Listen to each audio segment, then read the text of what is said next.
Avant que la vidéo commence, sache que j'ai ouvert un compte Insta en septembre 2024. Visionnaire le mec. Il y a du contenu exclusif, n'hésite pas à nous rejoindre, le lien est en description. On va parler de Inoxtag. Du 6 avril à fin mai 2024, le youtubeur et streamer Inoxtag a gravi l'Everest. C'est un défi qui s'était fixé après une préparation physique d'1 an et un défi qu'il a largement documenté dans ce qu'il appelle un documentaire qui s'appelle Kaizen, qui est disponible sur YouTube après une avant-première dans plus de 500 salles en France quand même. D'après Libé, on est sur un budget qui dépasse largement les 1,5 million, qui irait même jusqu'à tutoyer les 2 millions, financé largement par des sponsors comme Nike, Fitness Park, les produits laitiers, Deezer, et j'en passe et des meilleurs. Il y a vraiment une succession de sponsors et ça se voit largement quand on regarde le film, on va y revenir. Je vous pose ça comme contexte et comme première information nécessaire. Et vous l'avez sans doute suivi sur les réseaux depuis cette avant-première énorme au Grand Rex devant un public d'influenceurs et une salle qui était complètement acquise mais tout entière à la cause du youtubeur, des gens qui étaient globalement invités seulement pour tweeter à la sortie de la séance que leur copain avait réalisé un monument artistique. Mais globalement ça se déchire un peu depuis cette avant-première là sur les réseaux, un peu dans tous les sens et un peu avec des points de vue très extrêmes d'un côté comme de l'autre, mais quand même avec une question en toile de fond: est-ce qu'on peut encore critiquer Inoxtag? Et même plus globalement, est-ce qu'on peut encore émettre des petites réserves ou des critiques constructives mais négatives sur des gens qui sont influenceurs, sur des gens qui ont des idoles, sur des gens qui sont extrêmement suivis, sans te prendre un raz-de-marée de commentaires qui te dit que t'es un gros jaloux, aigri et haineux. Bon, actuellement là c'est Reggie le Gorilla qui prend le plus. Je partage pas vraiment 95% des points de vue artistiques de Reggie le Gorilla.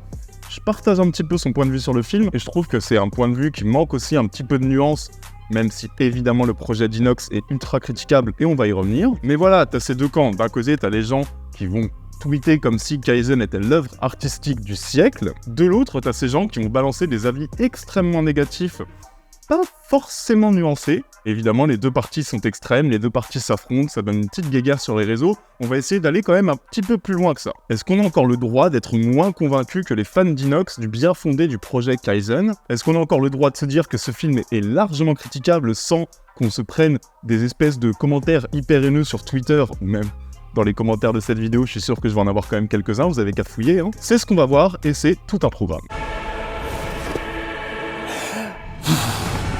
Chicos, tenemos un problema. ¿Cuál? El tiempo ha cambiado. Avant toute chose, je tiens à vous dire, j'ai vu le film, je donnerai mon avis entre guillemets à la fin de cette vidéo, mais c'est clairement pas le sujet principal de cette vidéo. Sachez juste que globalement je trouve le résultat quand même assez ambivalent, parfois le temps de quelques séquences assez réussi, très souvent écrasé par une morale que je trouve vraiment dangereuse et particulièrement envahissante, et même parfois quand même souvent écrasé par un espèce d'ego trip qui est assez désastreux dès qu'il faut parler de la propre performance d'Inoxtag et la mettre en lien avec d'autres alpinistes. Il y a quand même un discours qui est assez effarant. Quand on a un Inoxtag qui se plaint le temps d'une seconde du surtourisme qui est en train de détruire l'Everest, mais qui a aucune remise en question, aucun réel développement, et que le plan d'après, on le voit tout content sur le sommet de l'Everest avec 4 Sherpas qui portent 1 tonne de ses affaires en galérant comme des fous. Ça aurait été peut-être intéressant d'aller un peu plus loin dans l'analyse, de pas juste nous servir un énorme ego trip de 2h40. On va y revenir à la fin de la vidéo. De toute façon, le projet, dès le début, il avait fait polémique, je veux dire. Cette incitation à gravir l'Everest, qui est quand même la poubelle du monde, qui souffre d'un tourisme de masse depuis des années. Cette espèce d'incitation qui pollue absolument tout le docu, hein. Je veux dire, le discours global du documentaire, c'est quand on veut, on peut, cours après tes rêves, bouge ton cul. Ce qui est un peu compliqué quand en France, il y a des millions de personnes qui vivent avec 3 € par jour, qui crèvent la dalle et qui aimeraient bien vouloir et pouvoir. Il y a vraiment un discours qui est extrêmement déconnecté. Et tout particulièrement quand ce discours vient d'un gars qui n'hésite pas à caler une séquence clippée de 5 minutes sponsorisée par Nike, Fitness Park et Orange en plein milieu de son film. Un film qui reprend, quand tu regardes en fait, tous les codes d'une story d'influenceur Insta. C'est difficile de faire plus centré sur soi-même et à milieu d'une quelconque réalité universelle. Je veux dire, ça, c'est une vraie séquence en plein milieu de Kaizen.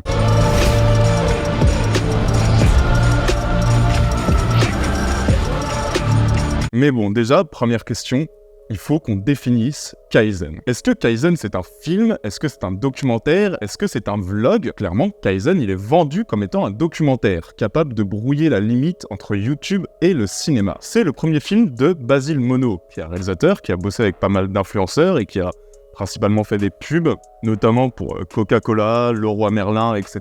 Donc c'est son premier film. Ambitieux pour un premier film, un film documentaire de 2h40 avec 2 millions d'euros de budget.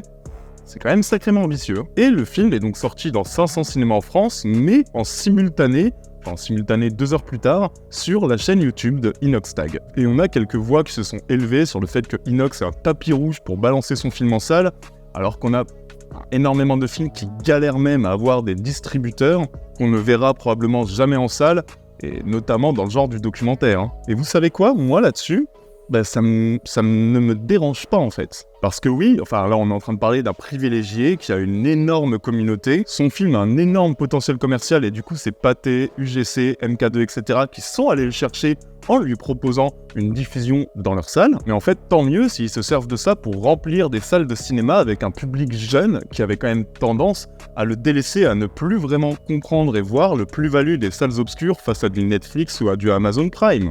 En fait, tant mieux si, comme je le vois de temps en temps sur Twitter, les jeunes se disent « Ouais, c'est à voir en salle, c'est impressionnant en salle ».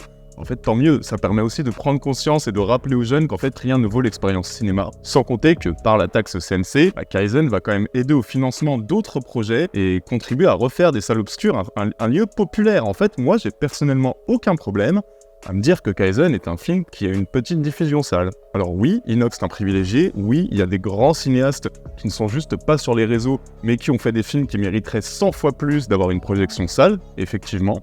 Mais c'est pas Inox qui prend leur place en l'occurrence. Il faut aussi savoir que Kaizen, c'est un film qui ne se finance pas du tout de la même manière qu'un film normal. C'est un film qui est financé quasiment exclusivement par des sponsors. Et c'est, je pense, aussi une nouvelle étape franchie dans la relation hyper mercantile qui s'est créée entre les influenceurs et leur public. Tout se vend, tout est sponsorisé, rien n'est naturel en fait. Et je trouve que dans ce documentaire, dans ce vlog du coup en l'occurrence, ça se ressent énormément.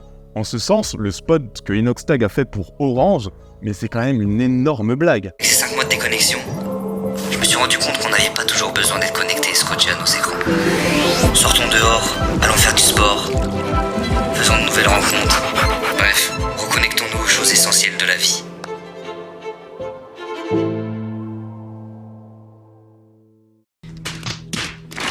Et le souci, c'est que voilà, en dépit de son appellation de documentaire, Kaizen est un vlog. C'est un vlog qui reprend tous les codes de YouTube, auxquels on aurait associé quelques petits passages obligés du genre, et une morale, une incitation à l'action, vraiment le dernier tiers, c'est que ça. Mais on est sur une grosse vidéo YouTube, ni plus ni moins. Et ça rend la plupart des messages qui ont accompagné la sortie du film assez flingué en fait. Et je retourne sur cette rupture entre les influenceurs et leur public du coup. La sortie du film en avant-première, c'était clairement une sorte de rampe de lancement. On sait que dans le monde de l'influence, il n'y a aucune des personnes invitées qui ne dira du mal d'un gars avec qui ils font des feats sur YouTube tous les 2 jours. Et du coup, ça aboutit à des tweets qui sont extrêmement élogieux, mais aussi très très vite de sens en fait. Je veux dire, regardez ce tweet-là. Il n'y a ni analyse, ni critique, ni regard esthétique ou thématique. On est clairement sur du vent qui flatte l'ego d'un personnage qui n'est même pas le cinéaste. Et en fait, c'est par ce genre de tweet qu'il y a une vraie rupture entre les influenceurs qui vendent vraiment quelque chose, là en l'occurrence ils vendent le docu et ils vendent leurs copains, et le public qui va bien se rendre compte qu'en fait on est très loin des superlatifs utilisés dans tous les tweets. Ce monde de l'influence ne peut pas rester crédible, et je pense qu'il a déjà perdu énormément de crédibilité, et que chaque chose comme ça, chaque événement, contribue à ce qu'il en perde encore un peu plus. Et c'est de la promo déguisée en fait, ni plus ni moins. Ça, j'ai presque envie de dire, bon allez, en vrai c'est le jeu, même si bon, ça peut quand même vous faire un peu chier de voir des privilégiés très très riches nous bombarder de tweets en nous disant que Kaizen nous pousse à agir, à vivre des grandes choses, à s'élever, à vivre nos rêves, quand ton quotidien en vrai c'est de compter les centimes quand tu fais tes courses à Lidl. Et plus encore que ces influenceurs qui au final défendent leurs copains et y a rien de plus normal, y a aussi un problème chez les admirateurs de Inox qui du coup, à chaque petite réserve, à chaque petite critique, ne serait-ce qu'argumentée, légitime, etc., ça ne change rien pour eux, tu vas te faire bombarder la gueule. Et tu vas te prendre une vague de haine si tu as l'audace d'être un petit peu moins fan de Kaizen que eux. Et là, à faire une grosse vidéo où t'as embauché 4 Sherpas que tu mentionnes à peine dans le documentaire qui font tout le taf pour toi et tu critiques les gens qui font la même chose que toi. Il y a des moments comme ça où tu dis, le mec, c'est pas possible, il a un mépris assez fou parce qu'il fait la même chose que ces gens-là. Et du coup, la question, est-ce qu'on peut encore critiquer le film d'Inoxtag? Est-ce que le discours qui est sur le papier assez bienveillant, même s'il est extrêmement naïf, de Kaizen, suffirait à le préserver de toute critique sous prétexte que, si on critique un film qui dit de t'élever, c'est que t'es rageux et qu'au moins Inoxtag il fait des trucs et qu'à 22 ans il a escaladé l'Everest pendant que toi à 22 ans t'es tout seul derrière ton PC. Vraiment, c'est ça les arguments des 3/4 des gens qui défendent Kaizen, malheureusement. Et parfois ce serait pas mal que ces gens se demandent pourquoi ils défendent Inoxtag comme leur daron, en n'acceptant aucune critique négative, alors que eux-mêmes sont en galère et que l'inflation est à 60% et qu'ils peuvent pas acheter ce qu'ils veulent au franc prix le matin. En fait, dès qu'un influenceur ou dès qu'un youtubeur ou dès qu'un streamer s'attaque à un autre média, il se heurte aux passionnés de ce média. Et on va assister à un clash, comme je l'ai dit en intro, souvent quand même un petit peu bas du front, entre deux communautés. Les fans des influenceurs qui découvrent ce média-là, en l'occurrence les fans de Inox qui découvrent un peu le cinéma documentaire, et les amoureux de ce média depuis des années, de longue date, qui connaissent parfaitement le monde du documentaire et le monde du cinéma. Il va y avoir un rejet immédiat de la part de ces deux blocs qui n'aboutit très souvent à rien de très cohérent, ni même à rien de très constructif. Et moi je pense qu'on devrait pas être si fermé que ça. Je veux dire, si un jour McFly et Carlito ou Squeezie ou quiconque en fait décide de réaliser une fiction ou un docu et que ça s'avère être hyper réussi, trop cool en fait. Non seulement ils amèneront un nouveau public dans leur salle, et en plus on aura eu un bon film. Le souci c'est pas eux, et même tant mieux s'ils ont des projets qui dépassent largement le cadre de YouTube. Franchement ça peut être qu'une bonne chose.